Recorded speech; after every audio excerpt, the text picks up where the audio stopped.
Welcome to Food of Our Flags and Family. I'm James. Today I'm going to be making a Long Island iced tea to pair with the Brooklyn pizza. First, all the ingredients in front of me will be 3/4 of an ounce in the drink. It'll be rum, gin, vodka, tequila, orange liqueur, simple syrup, lemon juice, and a twist, lime juice, a splash of Coke, and a garnish with a carrot orange. First, start off with a glass of ice. Gonna pour in all the ingredients.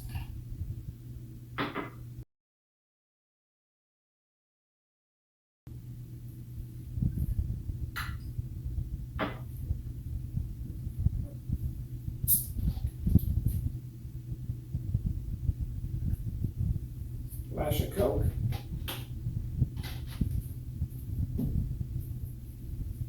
And stir the drink.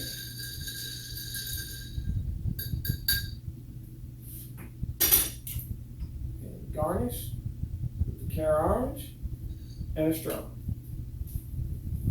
And that's your Long Island iced tea. Cheers. Cheers.